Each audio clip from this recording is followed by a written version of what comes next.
Eid Mubarak everyone. This is my Eid look, and if you want to know how I got this look, then let's get ready together and I'll show you how I did it.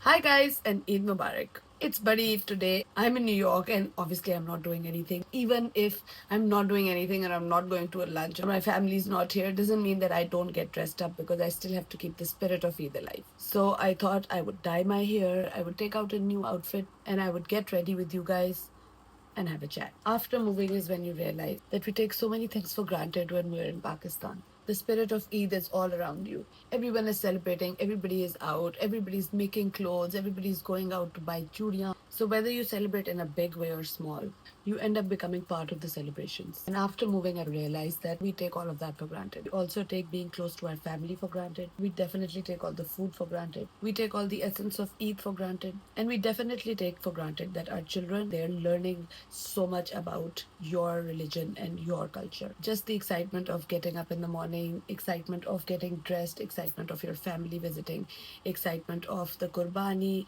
the namaz in the morning. I remember that the qurbani always happened right outside my door. And my dad would come back from namaz and wake me up and say, come for qurbani. All the things that I used to complain about are now the things that I'm remembering. I would always tell my dad, why do you have to wake me up so early in the morning? But to be honest, now those are the things that I miss the most. My favorite part of the day was making kaleji. Once the qurbani was underway, my dad would call me and we would put the bricks and we would start cooking the kaleji. Me and my dad would enjoy this kaleji and would send pictures to the whole family and make them jealous. Lo and behold, I'm the jealous one now. It didn't matter to us if it was 43 degrees outside. I guess the things that you grew up with, they become tradition and you want to keep those traditions alive. And some traditions, even if you want to keep them alive, where do you do it here? Then comes the traditional lunch. Everybody, because the qurbanis were all at our house, we had lunch at our house. And since I remember, the menu was always the same.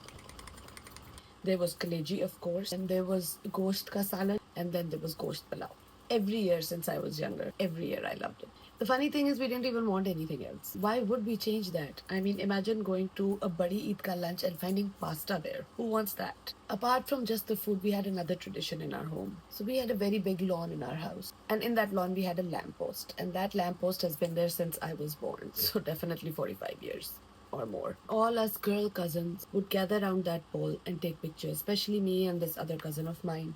We were absolutely in love with it. It's so funny that when we grew up, our daughters, we made them do exactly the same thing. People move away, but the values and the traditions are still there. Even though, let me remind you that it's 43 degrees there, so everybody is dying of the heat. But that never stopped us. We still go out, we're all melting, makeup's all melting. By the way, it's a real challenge to do makeup on Eid. Our brothers make fun of us, that's also part of tradition. Because they're the ones who have to take the pictures. And we just have fun with it. That's what Eid is all about. Most difficult picture was always the family portrait. And there's always that one elder who never wants to come out in the heat.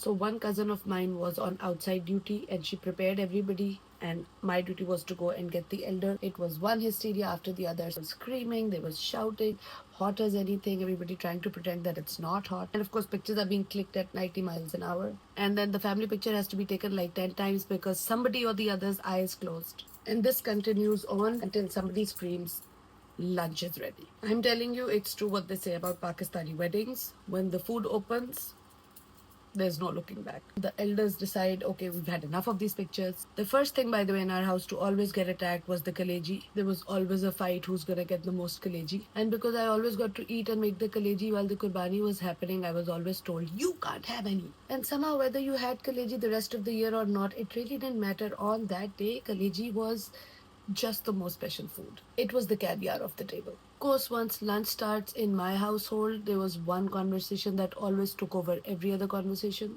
and that was politics. It always ended in politics. My mother's in politics, she's an MPA. Everybody's opinions are very loud, nobody agrees with anybody.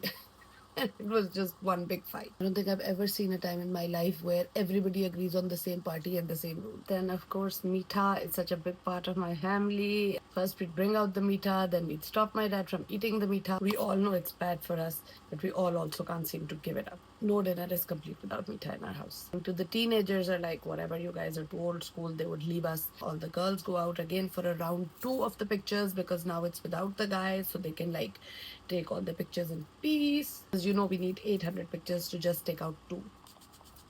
So now let's change, let's wear our earrings, and let's get ready and keep talking. Okay, guys, so this is my outfit. This is from my friend Bada Salim. She gave this to me when she came last time. This is what my chudis look like. I'm going to wear my rings, to wear these earrings. I'm going to wear them and tag them this in perfume.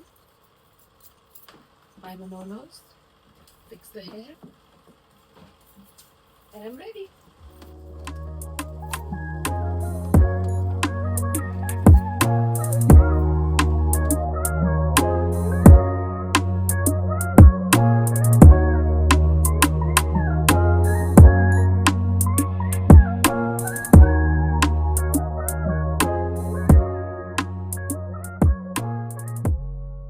Okay, guys, this is my Eid look. I don't have anywhere to go, but just talking about the lunch and just talking about the family gatherings and talking about back home, I guess it just took me back to that place and it just made getting ready that much more fun. Of course, I'm gonna go upstairs and maybe empty the dishwasher. I have no idea. But for right now, I feel great and I look great. I think I woke up in the morning and I saw family pictures of the lunch, and not being there makes you realize how much you miss it. Because I'm telling you, even though you might live in New York or you might live in the best city in the world, there is nothing that compares to being with your family on Eid. At the end of the day, I guess what I'm trying to say is that it's not about the arguments and the heat and the garmi and the pictures and the food and everything.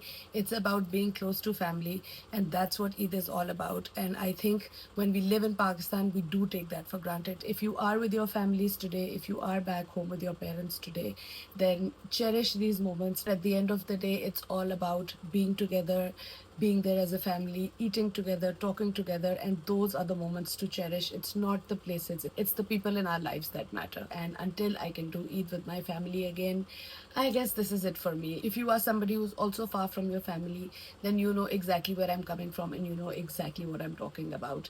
But if you are with your family, you are lucky, and there is no place that I would rather be than to be home and to be fed all that wonderful food. What I am going to do is I am going to order myself some kaleji. I don't know where I'm going to find this kaleji, but that's going to be the mission. So if you're in New York and you know where you can order some kaleji, good kaleji, please let me know. I think that's going to be my treat for Eid. Anyway, Eid Mubarak to all of you, and I hope you have a wonderful, wonderful holiday.